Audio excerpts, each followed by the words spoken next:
Felipe Luiz deu a ordem e José Boto vai atrás aí do novo camisa 9 para dividir posição com Pedro. Eric Pulgar tomou uma decisão aí que pegou todo mundo de surpresa. Flamengo conhece o seu caminho aí para chegar até a semifinal do Campeonato Carioca. Vou falar também sobre a preparação para o jogo de terça-feira contra o Vitória no Barradão. Essas e outras informações aqui agora nesse vídeo. Mas antes de começarmos o vídeo, peço para você, torcedor rubro-negro, torcedora rubro-negra que não é inscrito no canal, aqui embaixo tem um botãozão escrito inscreva-se, se inscreve nele, deixa o seu like, aciona o sininho das notificações, na opção todas para na hora que eu postar um vídeo, a plataforma do YouTube notificar vocês, comente, o comentário de vocês é muito importante e não se esquece também de hypar o vídeo, tá galera? Bem, vamos começar o vídeo aí falando sobre o Campeonato Carioca, porque ontem a gente teve mais 2 jogos, fechando aí a rodada do Cariocão. Tivemos Vasco e Botafogo em São Januário e tivemos no Maracanã Fluminense e Maricá. Com a combinação de resultados, o Vasco ganhando do time do Botafogo e o Fluminense ganhando do time do Maricá, o Fluminense se consagrou aí campeão da Taça Guanabara. O Fluminense foi o primeiro na classificação geral aí e irá enfrentar o Bangu, que foi aí o penúltimo, né, na classificação geral. O Bangu se classificou como 7º lugar aí na colocação do Campeonato Carioca. Então o chaveamento ficou basicamente assim, gente. O Flamengo irá enfrentar o Botafogo, o Madureira irá enfrentar o Boa Vista, o Fluminense irá enfrentar o Bangu e o Vasco irá pegar o Volta Redonda. Quem passar de Flamengo e Botafogo pega Maricá ou Boa Vista, e quem passar de Fluminense e Bangu pega Vasco ou Volta Redonda, ou seja, já temos um clássico nas quartas, podemos ter outro clássico na semifinal, Vasco e Botafogo, e daí a depender dos Vasco e Fluminense, a depender dos resultados aí, caso o Flamengo ou o Botafogo passe por Boa Vista ou Madureira, podemos ter aí um clássico na final do Carioca, podemos ter um Fla-Flu, podemos ter um Botafogo e Fluminense, um Flamengo e Vasco, ou até mesmo um Botafogo e Vasco. E aí, meus amigos, o que vocês acharam desse chaveamento do Campeonato Carioca? Dá para o Flamengo ser campeão? Deixa aí embaixo nos seus comentários, viu, gente? Vamos mudar de assunto, vamos falar sobre uma atitude aí que pegou todo mundo de surpresa, é isso mesmo. Trata-se de Eric Pulgar. Essa atitude que o Eric Pulgar tomou aí pegou todo mundo de surpresa, porque ao término da partida entre Flamengo e Sampaio Corrêa, o Eric Pulgar, volante do Flamengo, ele chamou a atenção por um gesto de fair play, tá? Ao fim do jogo contra o Sampaio Corrêa. Ele tentou trocar a camisa, né, com um adversário aí, com um atleta do Sampaio Corrêa. O jogador do Sampaio Corrêa explicou que não poderia trocar a camisa, pois o clube dele tinha poucas unidades, tá, gente? E ele não podia trocar aí. E o que aconteceu? O Eric Pulgar, ele simplesmente cedeu a sua camisa para o adversário. Ele presenteou o jogador do Sampaio Corrêa com esse presente aí, com essa camisa. E depois que isso aconteceu, gente, ele ganhou muitos elogios da torcida pela empatia e pelo seu gesto, né? Um gesto aí bonito do Eric Pulgar, entendendo a situação do atleta. O Eric Pulgar, que ele é acostumado, né, com os grandes jogos, trocar camisetas ali ao término dos jogos, os adversários grandes como Palmeiras, Corinthians, Vasco, Fluminense. Dessa vez contra o Sampaio Corrêa, ele foi muito humilde, teve aí um gesto de humildade.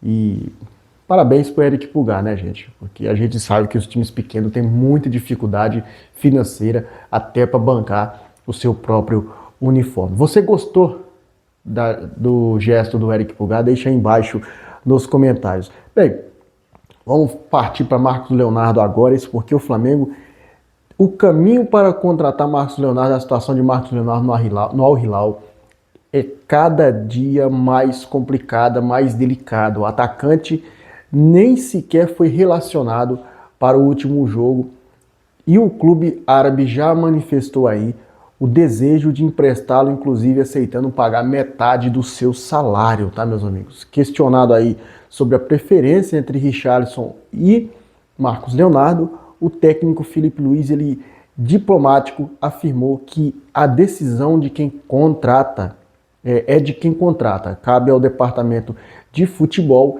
e que ele terá o prazer de extrair o máximo de qualquer atleta que chegue ao Flamengo. Isso foi interpretado aí como um aval que faltava para a diretoria rubro-negra avançar na contratação de Marcos Leonardo. A gente sabe aí que nos últimos dias teve muitas notícias falando aí, inclusive, sobre o Felipe Luiz não se agradar com o estilo de jogo do Marcos Leonardo, porque ali ele vê que o jogador ele tem as mesmas características do Pedro, só que pelo que deu a entender na coletiva do Felipe Luiz no pós-jogo contra o Sampaio Corrêa, é que se vier o Richarlison ou o Marcos Leonardo, ele vai extrair o melhor desse jogador, vai conseguir fazer com que ele jogue. Lembrando que o Marcos Leonardo é muito jovem, Marcos Leonardo tem 24 anos só, gente, então ele tem muito o que extrair desse jogador, né? Um jogador de pouca idade, né? Jogador de 24 anos, muito jovem, Marcos Leonardo, muito bom jogador. Inclusive eu vejo muito aí nas redes sociais a torcida do Flamengo aí, a maioria querem a contratação de Marcos Leonardo. Se fizer uma enquete, eu acho que 99,9% querem a contratação do Marcos Leonardo. Então agora o José Boto tem esse aval aí do Felipe Luiz. Bem, meus amigos, vamos falar agora sobre patrocinador em risco aí, tanto no Flamengo como nos outros clubes. Isso porque, meus amigos, saiu uma lei aí, a lei já foi até aprovada, que nos próximos dias vai ser banido, né, vamos dizer assim, as casas de apostas aí não vão poder patrocinar jogos, patrocínio de camisas, e o que isso pode acarretar, o que isso pode afetar aí no futuro dos clubes. Como vocês sabem, a maioria dos clubes hoje, eu acho que, se não me engano, 95, 96% dos clubes são patrocinados por casas de apostas, seja elas casas de apostas esportivas, cassinos e tudo mais. O que acontece é o seguinte, com essa MP que foi lançada pelo governo aí, que restringe as casas de apostas patrocinando aqui no Brasil, clubes mais pequenos vão sofrer aí muito com isso, porque vai ter clube até que vai quebrar, gente, porque a maioria dos clubes dependem, não tem renda, eles dependem do seu patrocínio. Então, se isso realmente acontecer, o patrocínio de muitos clubes estará ameaçado. Ah, mas o Flamengo corre sério risco de perder o patrocínio? Sim, o Flamengo corre risco de perder o patrocínio, porque a Betano é uma casa de aposta. Não só o Flamengo, o Palmeiras pode perder, a Sportbet também a Superbet patrocina São Paulo e Fluminense, também pode sair, a Bet 7K também pode sair, e entre elas outras casas de apostas também. Então, isso coloca em risco sim os patrocínios dos clubes, mas clubes grandes como o Flamengo, que gera receita ali por conta própria, de receita de títulos, de receita de torcida, e bonificações de qualificação, venda de jogadores, esses clubes como o Flamengo e o Palmeiras, eles não correm tantos riscos, né? Riscos sérios. Já outros clubes aí que tem o aporte da SAF, que tem esses patrocinadores, além de outros que estão endividados, como é o caso do Corinthians, do Internacional, esse sim é um sinal de alerta e tem que ficar com os olhos bem abertos, bem atento aí, para não ser prejudicado aí com essa restrição aí das casas de apostas, tá, gente? Eu quero saber de você, torcedor, você é a favor ou não dessa MP que derruba aí os patrocínios das casas de apostas aqui no Brasil, tá, gente? Lembrando que é aqui no Brasil. Agora vamos falar sobre jogador meia aí, reserva do Jorginho de Arrascaeta, porque essa contratação, se acontecer, vai pegar todo mundo de surpresa, né? Como eu trouxe para vocês ontem, o meia Kalinski, jogador do CSKA Moscou, ele é monitorado aí de perto pelo scout do Flamengo, que se agradou do joia, né, do time russo do CSKA de Moscou. É o CSKA Moscou mesmo, aquele time que jogou o Wagner Love por lá.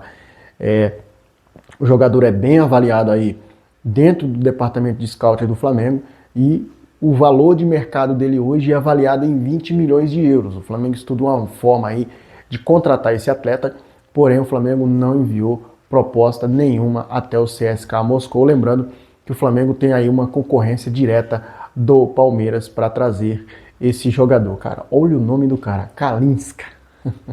É um nome bem esquisito aí para russo, né? Ele é russo, né, gente? É um nome bem esquisito aí, né? Bem, meus amigos, eu vou ficando por aqui. Espero que vocês tenham gostado. Uma ótima segunda a todos. E não se esqueça, se inscreve aí, tem um botão embaixo, aciona o sino das notificações em todas. Comente, o comentário de vocês é importante e hype pro vídeo, valeu? Tamo junto, saudações rubro-negras, isso aqui é Flamengo.